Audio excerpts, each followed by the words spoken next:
जय श्री राम बच्चों, हर हर महादेव, ओम नमः शिवाय, जय माता दी और जय श्री श्याम। स्वागत है आप सभी का एम के सर के इस यूट्यूब चैनल पर, जिसमें आप पढ़ रहे हैं 9th क्लास के मैथ्स। और पिछले वीडियो में हमने चैप्टर नंबर 3 एक ही वीडियो में आधे घंटे में हमने चैप्टर नंबर 3 जो है वो कंप्लीट कर दिया, कोऑर्डिनेट ज्योमेट्री।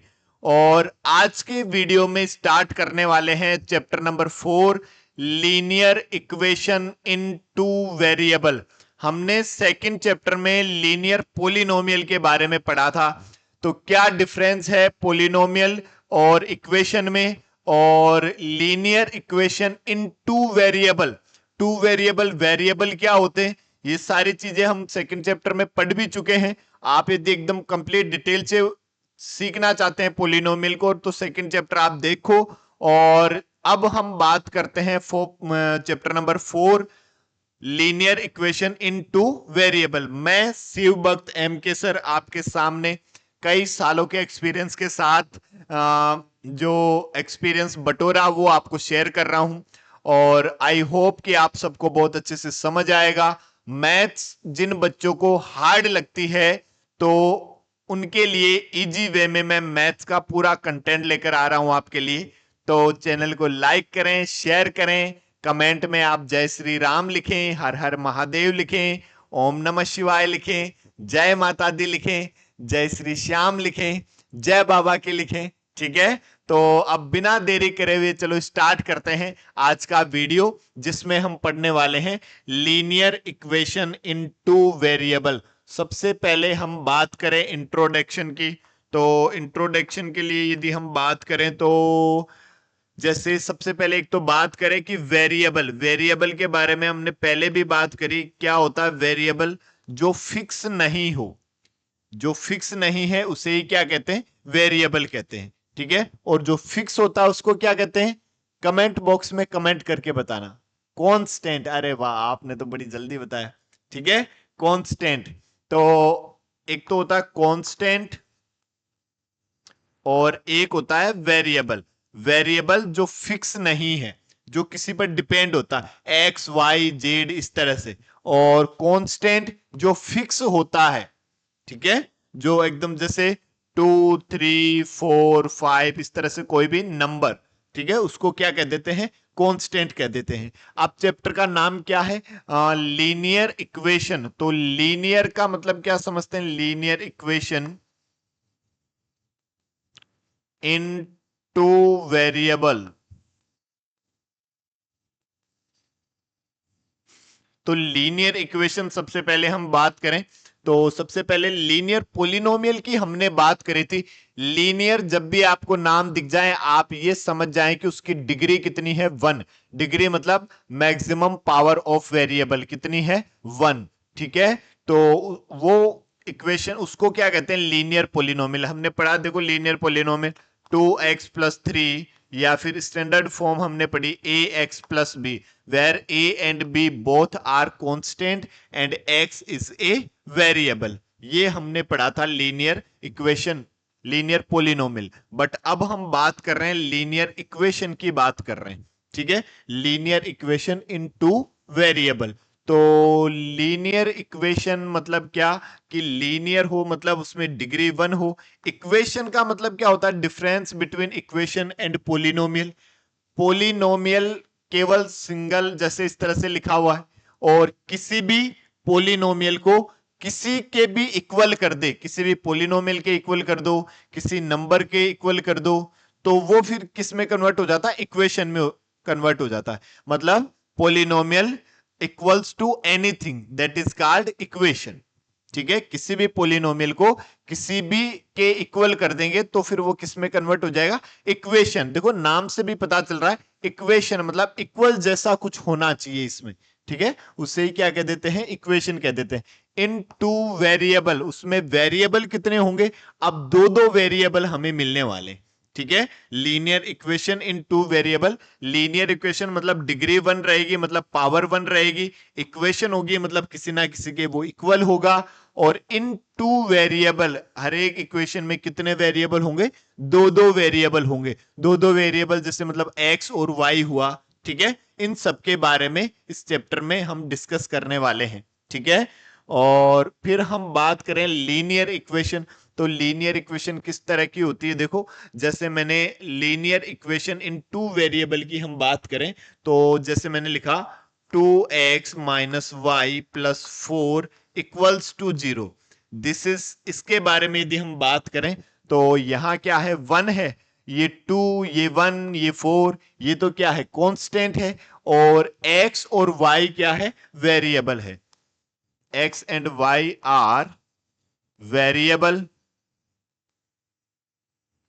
और ये 2 माइनस 1 4 ये क्या है, कांस्टेंट है। ठीक है, अब इसमें कितने वेरिएबल हो गए गुरुजी, एक तो x हो गया और एक y हो गया, दो वेरिएबल है। तो ये कैसी इक्वेशन है, दो वेरिएबल वाली इक्वेशन है। अब इनकी डिग्री क्या है, इनकी मैक्सिमम पावर कितनी है, x की भी पावर 1 है, y की भी पावर 1 है, तो लीनियर इक्वेशन हुई, डिग्री 1 है। और इन टू वेरिएबल, देखो दो वेरिएबल है, ठीक है, तो इस तरह की इक्वेशंस को क्या कहते हैं, linear equation in two variable कहते हैं। ठीक है, तो इसकी स्टैंडर्ड फॉर्म क्या होती है,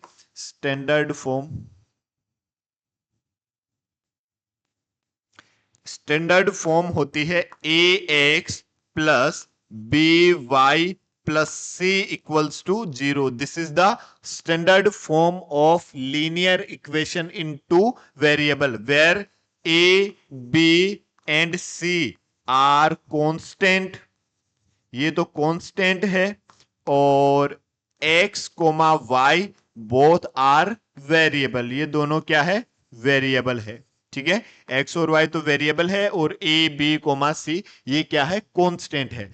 तो हम क्या समझे, मतलब जितने भी दुनिया में जितने भी linear equation in two variable है वो सभी इस टाइप की इक्वेशंस होगी। इस टाइप की इक्वेशंस जैसे मान लो मैंने लिखा 2x plus 3y plus 10 equals to 0, ये लिखा। अब देखो ये क्या linear equation in two variable है क्या, हाँ इस टाइप की दिखाई दे रही है। ए बी सी कोई भी कांस्टेंट हो सकता है, कोई भी any constant.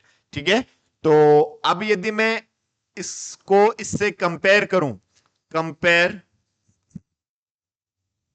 With a x plus B Y plus C equals to 0, तो अब आप मेरे को ये बताओ ए बी और सी की वैल्यू क्या होगी। गुरुजी यहां x का कोएफिशिएंट a है और यहां पे x का कोएफिशिएंट क्या है, 2 है, तो a की वैल्यू कितनी हो जाएगी, 2। ठीक है, a की वैल्यू क्या हो जाएगी, 2। यहां पे b y का कोएफिशिएंट है, यहां पे y का कोएफिशिएंट कितना है, 3, तो b की वैल्यू कितनी आ जाएगी गुरुजी, b की वैल्यू आ जाएगी 3। यहां पे c कांस्टेंट है और यहां पे कांस्टेंट कितना है, 10, तो c की वैल्यू कितनी आ जाएगी, 10। ठीक है, तो मतलब ए बी सी की वैल्यू क्या हुई, 2, 3 and 10, where a is coefficient of x, b is coefficient of y and c is constant term. ठीक है, जैसे मैं मान लो आपसे ये और पूछूं कि 3x minus 4y equals to 5.6, अब यदि इसमें मैं आपको ए बी और सी की वैल्यू यदि पूछूं, तो a we know that coefficient of x कितना है, 3, और बी क्या है, कोएफिशिएंट ऑफ वाई, वाई का कोएफिशिएंट कितना है गुरुजी, -4, माइनस का 4। अब सी तो ये इस तरफ लिखा हुआ है और यहां हमारे पास सी इस तरफ है, तो इसको भी उधर लेकर जाओ, तो इसको उधर लेकर जाओगे तो क्या लिखोगे गुरुजी, 3x minus 4y minus 5.6 equals to 0। तो c की वैल्यू हमारे पास क्या होगी, c की वैल्यू होगी -5.6, ये आपका आंसर हो जाएगा। देखो इससे यदि हम कंपेयर करेंगे तो, ठीक है, क्लियर है। तो मतलब यदि ऐसे कंपेयर करना हो तो हम x का कोएफिशिएंट वो a है, y का कोएफिशिएंट b है, और कांस्टेंट जो बचे वो हमारे पास क्या है, c है। क्लियर है, चलो अब हम डिस्कस करते हैं एक्सरसाइज 4.1। ठीक है, तो क्या है एक्सरसाइज 4.1 का question number 1, the cost of a notebook is twice the cost of a pen. एक नोटबुक की जो कॉस्ट है वो पेन की कॉस्ट से कितनी है, डबल है। Write a linear equation in two variable to represent this statement, इस स्टेटमेंट को रिप्रेजेंट करने के लिए लीनियर इक्वेशन आपको लिखनी है। तो देखो लिखा हुआ भी है, take the cost of notebook to be X और cost of a pen equals to Y. तो ये हमने लिखा cost of notebook equals to X और cost of pen equals to Y, ये हमने अज्यूम कर लिया। अब ये क्या कह रहा है, cost of notebook is twice the cost of pen. जो नोटबुक की कॉस्ट है वो पेन की कॉस्ट से डबल है। डबल किसकी कॉस्ट है, नोटबुक की। मतलब यदि मान लो नोटबुक 20 रुपीज की आती है तो पेन कितने का है, 10 रुपीज का, ऐसे। ठीक है, तो cost of notebook according to question, cost of notebook कितना है, एक्स, और इसको मैं लिखना चाहूं y के इक्वल, तो y की कॉस्ट, जो पेन की कॉस्ट है वो y है, नोटबुक की कॉस्ट कितनी है, x है। तो हम क्या करें, इसको 2 से मल्टीप्लाई कर दे यदि y को, तब ये किसके इक्वल आ जाएगा, x के इक्वल आ जाएगा। ठीक है भाई, देखो हमने लिखा इक्वल, x क्या है, नोटबुक की कॉस्ट, y क्या है, पेन की कॉस्ट, और नोटबुक की कॉस्ट जो है वो पेन की कॉस्ट से डबल है। मतलब पेन की कॉस्ट को आप 2 से मल्टीप्लाई कर दोगे तब दोनों जो है एक दूसरे के इक्वल हो जाएगी। अब इस 2y को उधर ट्रांसफर कर दोगे तो क्या हो जाएगा, x minus 2y equals to 0। ये लीनियर इक्वेशन इनटू वेरिएबल, यही आपका आंसर है। क्लियर है? तो फिर बोलो जय श्री राम। अब हम बात करें द नेक्स्ट क्वेश्चन नंबर 2 की। तो क्या है question number 2, express the following linear equation in the form ax plus by plus c equals to 0 and indicate the value of a, b and c in each case। सभी जो questions आपको given है उनको आप पहले तो इस form में कन्वर्ट करें और उसके बाद a, b और c की वैल्यू भी बताएं कि a कितना है, b कितना है और c कितना है। तो सबसे पहले फर्स्ट वाला जो है वो क्या है आपके पास, 2x plus 3y equals to 9.3 और 5 का बार भी है शायद। ठीक है, ऐसा कुछ है। तो अब इसको यदि आप उधर ट्रांसफर करते हो, ठीक है, क्योंकि आपको प्लस सी इक्वल्स टू 0 की फॉर्म में कन्वर्ट करना, तो इसको उधर ट्रांसफर करोगे तो इसका साइन क्या हो जाएगा, चेंज हो जाएगा, रिवर्स हो जाएगा। तब हम क्या लिख सकते हैं, 2x प्लस 3y माइनस 9.35 का बार equals to 0। So compare with ax plus by plus c equals to 0, then we get, तब क्या मिलेगा, x का कोएफिशिएंट a है तो a की वैल्यू कितनी हो जाएगी गुरुजी, a की वैल्यू हो जाएगी 2। y का कोएफिशिएंट क्या है, b है तो b की वैल्यू कितनी हो जाएगी 3, और c की वैल्यू क्या आ जाएगी माइनस 9.35 का बार। ठीक है, ये आपका आंसर हो जाएगा a, b और c की वैल्यू। क्लियर है? अब यदि हम इसके सेकंड की बात करें, x minus 5y minus 10 equals to 0, ये लिखा हुआ है। तो अब इसको कंपेयर करें किससे, ax plus by plus c equals to 0। एक की वैल्यू x का कोएफिशिएंट, x का कोएफिशिएंट जब x अकेला खुद लिखा हुआ है, इसका मतलब वो किससे मल्टीप्लाई हो रहा है, वो 1 से मल्टीप्लाई हो रहा है, 1 मल्टीप्लाई x, इसीलिए तो क्या हुआ x। क्यों, जैसे मान लो 5 लिखा हुआ तो 5 को आप क्या लिख सकते हैं, 5 मल्टीप्लाई 1, या आपने टेबल सीखी बचपन से 5 1 जा 5, तो मतलब 5 1 जा 5 हुआ, तो हम जो भी x लिखा हुआ उसको हम क्या लिख सकते हैं, 1 मल्टीप्लाई। तो अब यहां से कंपेयर करते हैं तो a की वैल्यू कितनी आई गुरुजी, a की वैल्यू आ गई 1, b की वैल्यू कितनी आई, b की वैल्यू आई -5। आप यदि अकेला 5 बता दोगे तो गलत हो जाएगा, विथ साइन आपको abc की वैल्यू लिखनी है। ठीक है, और c की वैल्यू कितनी है गुरुजी, c की वैल्यू है -10, यही आपका आंसर हो जाएगा। और यदि हम इसके थर्ड की बात करें तो -2x plus 3y equals to 6, तो हमें क्या करना चाहिए, इस 6 को उधर ले जाओ या फिर इन दोनों को इधर ले आओ, एक ही बात है। ठीक है, तो आप दोनों दोनों ही आंसर सही होंगे। यदि आप इस 6 को उधर ले जाते हैं तब भी आंसर सही है, और इन दोनों को इधर लेकर आओगे तब भी आंसर सही है। बट मोस्टली केसेज में हम इस x वाले टर्म को क्या करते हैं, पॉजिटिव बनाने की कोशिश करते हैं। फर्स्ट जो टर्म होता है उसको हम पॉजिटिव बनाने की कोशिश करते हैं, इसलिए इन दोनों को ही इधर लेकर आओ। तो इसको इधर लेकर आओगे तो ये प्लस का 2x, इसको उधर लेकर जाओगे तो माइनस का 3y, और इधर हमारे पास प्लस का 6 है, और इधर क्या बचा, इक्वल्स टू 0। तो इधर इक्वल्स टू 0 लिख दो या इधर इक्वल्स टू 0 लिख दो, एक ही बात है। क्यों? क्योंकि जैसे मान लो तराजू है, तराजू के एक पलड़े में बांट इधर है और वेट इधर है। यदि वो दोनों वो इक्वल है तो आप वेट को इधर रख दो और उसको बांट को इधर, जो मतलब सामान है उसको इधर रख दो, तब भी तो दोनों बराबर ही होंगे।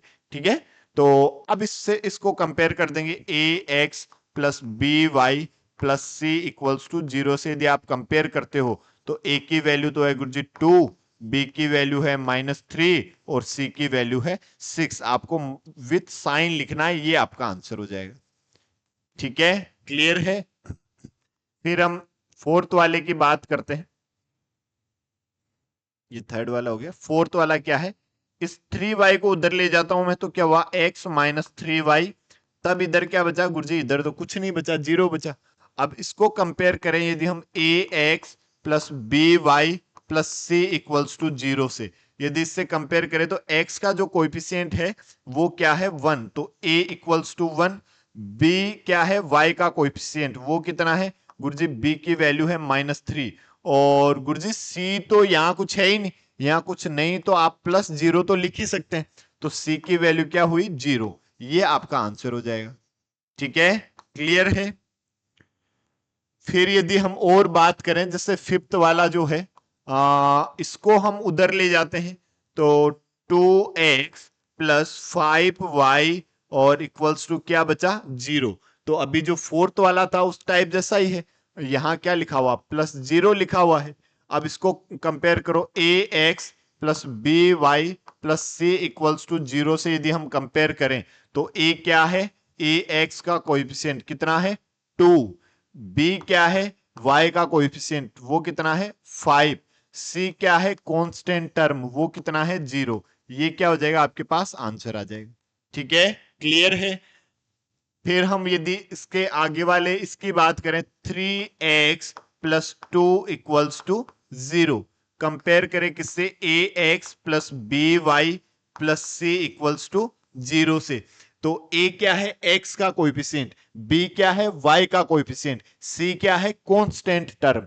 तो a की वैल्यू क्या हो जाएगी गुरुजी, x का कोएफिशिएंट है 3, और इसमें y वाला टर्म तो है ही नहीं, y वाला टर्म नहीं है, तो आप इसको क्या लिख सकते हो गुरुजी, मैं इसको ऐसे लिख सकता हूं क्या, 3x plus 0 into y plus 2 equals to 0, ऐसे लिख सकते हो क्या बच्चों इसको। क्यों ऐसा इसलिए लिख सकते हैं कि वही y 0 से मल्टीप्लाई हुआ तब क्या हो गया, 0 हो गया। देखो, तो एक की वैल्यू है 3, बी की वैल्यू कितनी है, y का कोएफिशिएंट गुरुजी, y का कोएफिशिएंट तो 0 है, और कांस्टेंट टर्म c क्या है, 2। ये आपका आंसर हो जाएगा। देखो, फिर यदि हम और आगे वाले की बात करें, y माइनस 2 इक्वल्स टू 0, इसको और क्या लिख सकते हैं, प्लस 0 इंटू एक्स, ऐसे लिख सकते हैं। इसमें x वाला टर्म नहीं है, तो x वाला टर्म नहीं है तो हम क्या लिख सकते हैं, 0 मल्टीप्लाई x, क्योंकि x वाला टर्म 0 से मल्टीप्लाई हुआ होगा और फिर 0 हो गया होगा। तो अब इसको कंपेयर करें, यदि हम ax plus B Y plus C equals to 0 से यदि कंपेयर करें तो a की वैल्यू 0 है, b की वैल्यू 1 है, b क्या है, y का कोएफिशिएंट यहां क्या है, 1, और c की वैल्यू कितनी है गुरुजी, c की वैल्यू है -2। ये आपका आंसर हो जाएगा। देखो, ठीक है, क्लियर है। और इसका लास्ट वाला जो क्वेश्चन है, इस 5 को इधर ट्रांसफर करते हो तो क्या आ जाएगा, 2x माइनस 5, और उधर क्या बचा गुरुजी, उधर बचा इक्वल्स टू 0। अब इसको कंपेयर करें किससे, ax plus B Y plus C equals to 0 से यदि हम कंपेयर करें तो इसको पहले तो हम और लिख क्या सकते हैं, देखो ऐसे भी लिख सकते हैं कि 2x plus 0 into y minus 5 equals to 0। ऐसा भी तो हम इसको लिख सकते हैं क्योंकि y वाला टर्म इसमें है नहीं हमारे पास, तो y 0 इंटू वाई लिख सकते हैं। अब देखो a की वैल्यू कंपेयर करते हैं तो गुरुजी a की वैल्यू 2 और b की वैल्यू 0 और c की वैल्यू -5, ये आपका आंसर हो जाएगा। ठीक है, क्लियर, आया समझ में? ये आपकी एक्सरसाइज 4.1 कंप्लीट। एक बार आप इसको डिस्कस कर लो, एक बार प्रैक्टिस कर लोगे तो चीज क्लियर हो जाएगी। ठीक है, ओके। कमेंट बॉक्स में कमेंट करके बताएं कैसा आपको समझ में आया, और यदि बढ़िया समझ में आया तो आप कमेंट करें जय श्री राम, जय महाकाल, हर हर महादेव, जय माता दी, जय श्री श्याम। ठीक है, ओके, थैंक यू।